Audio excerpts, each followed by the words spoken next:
Yesus Kristus adalah saksi yang memberikan sabda rencana Allah Bapa untuk menyelamatkan manusia. Yesus adalah saksi yang setia dan benar. Yesus memanggil para rasul untuk menjadi saksinya, mulai dari Yerusalem, Yudea, dan Samaria, mungkin sampai juga ke lokasi wilayah tengah ini.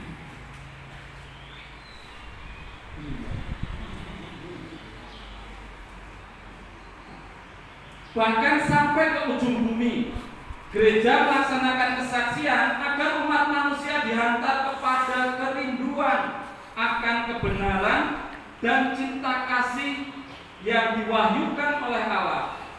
Hendaknya seperti Kristus yang berkeliling sambil berbuat baik.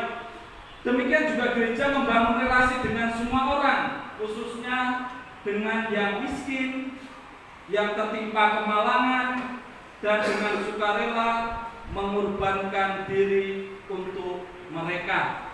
Kesaksian atau materia ini berarti kita ikut ambil bagian menjadi saksi Kristus bagi dunia.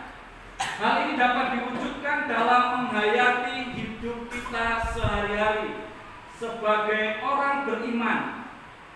Dimanapun kita berada, termasuk di tempat kerja, di tengah-tengah masyarakat, berani memperjuangkan keadilan, atau kalau perlu juga berani tampil beda, berani menceritakan tentang Yesus kepada sesama, menolong orang lain tanpa mengharapkan imbalan, menjadi relasi yang baik dengan umat beriman yang lain. Selain itu juga melalui bidang materia ini, karya ini, umat beriman diharapkan dapat menjadi ragi, dapat menjadi garam atau memberi nilai rasa dan terang di tengah masyarakat sekitarnya. Selain itu juga gereja dipanggil dan diutus untuk menjadi saksi atau martir Kristus. Gereja dapat belajar dari kehidupan para orang kudus atau santo santa kita. Bapak Ibu, ini mohon maaf ini. Nah, yang dengan setia memberikan kesaksian iman akan Yesus kepada orang lain. Yang pentingnya kita di sini, walaupun itu lebih penting untuk kita hayati, dan inilah tempat kita untuk melakukan tadi buah-buah iman. Menurut Statuta Keuskupan, membangun ekonomi mandiri berhati nurani demi kesejahteraan bersama. Ini sebenarnya berat. Ada istilah berhati nurani. Tadi di jalan-jalan itu saya sama Romo Edi dan Romo Supri dan teman-teman yang lain itu cari obat penangkal saling menggigit sesama. Gimana ini mencari obat penangkal untuk saling menggigit sesama? Supaya membangun ekonomi mandiri dan berarti nurani demi kesejahteraan bersama ini bisa tercapai. Kemudian apa bidang perutusannya? Ada sosial, koperasi, bukan koperasi, ya, koperasi, usaha mikro, kecil dan menengah, serta caritas.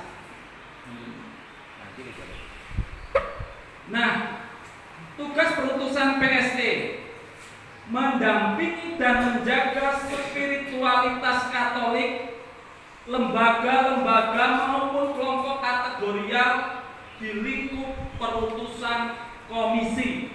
Jadi yang perlu digarisbawahi adalah mendampingi dan menjaga. Ya, ini yang perlu digarisbawahi. Dalam tanda kutip, tidak hanya berbagi-bagi duit atau dana atau hal-hal yang lain. Kemudian memberi arahan dan mengkoordinasikan di bidang pelayanan sosial ekonomi, terutama bagi masyarakat kecil. Di situ tidak ditulis bagi umat Katolik ya, tetapi bagi masyarakat kecil. Kemudian menyelenggarakan pelatihan petugas pastoral PSE. Maka tadi disampaikan supaya di paroki-paroki itu ada focal point yang bisa ditunjuk, yang nantinya mungkin perlu dilakukan peningkatan kapasitas. Karena sebenarnya di paroki itu banyak potensi yang bisa kita gali. Kemudian menyelenggarakan pelatihan dan pendampingan koperasi, usaha mikro, kecil dan menengah. Menyelenggarakan pelatihan dan pendampingan petani, peternak, dan nelayan. Ini ketika ada di daerahnya ada yang nelayan. Mengkoordinasi kelompok-kelompok kategorial ekonomi, UMKM. Ini di masing-masing. Selanjutnya memberikan arahan dan memfasilitasi serta mendampingi seksi PSE paroki. Nah, mungkin yang perlu kita pahami, apakah di semua masing-masing paroki ini sudah ada seksi PSE? Karena kalau dari kemarin saya mendengar masih beda-beda.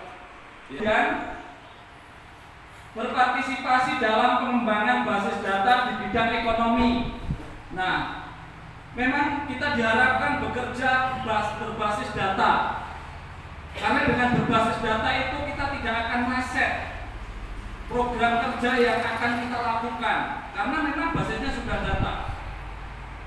Mohon maaf, saya ambil contoh di Kota Gajah sekarang sudah mulai menggali basis data. Yang cukup berapa, yang jumbo ikut anaknya tetapi anaknya itu beragama muslim. Ini harus ada data itu.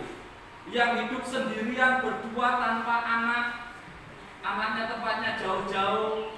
Nah, ini nanti ada basis data. Jadi akan kita ketahui kira-kira intervensi apa yang bisa kita lakukan dengan data yang sekarang kita punya. Kemudian bekerja sama dan saling mendukung dengan komisi atau bidang dan biro lain. Ada komisi PSC, ada komisi keluarga, ada komisi-komisi yang lain di keuskupan ini. Itu akan selalu bekerja sama. Ada lembaga, yayasan.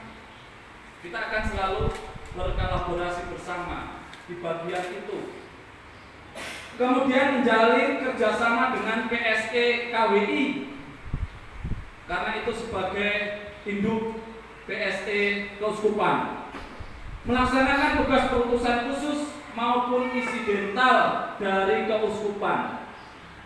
Yang pertama, mendampingi dan menjaga spiritualitas Katolik kelompok-kelompok kategorial di lingkup perutusan bidang Caritas Tanjung Karang.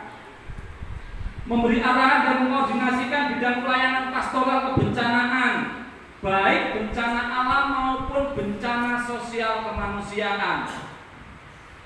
Contoh pernah terjadi di paroki Sidomulyo, bencana sosial, ya, bencana alam pernah juga. Kemudian mengkoordinasikan kelompok-kelompok kategorial kebencanaan, berpartisipasi dan pengembangan basis data di bidang kebencanaan.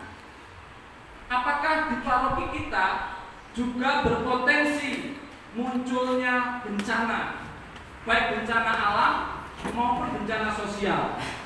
Kemudian menyelenggarakan pelayanan advokasi kebencanaan, ini lewat membangun jejaring, menjalin kerjasama dengan Karina atau Karitas Indonesia KWI.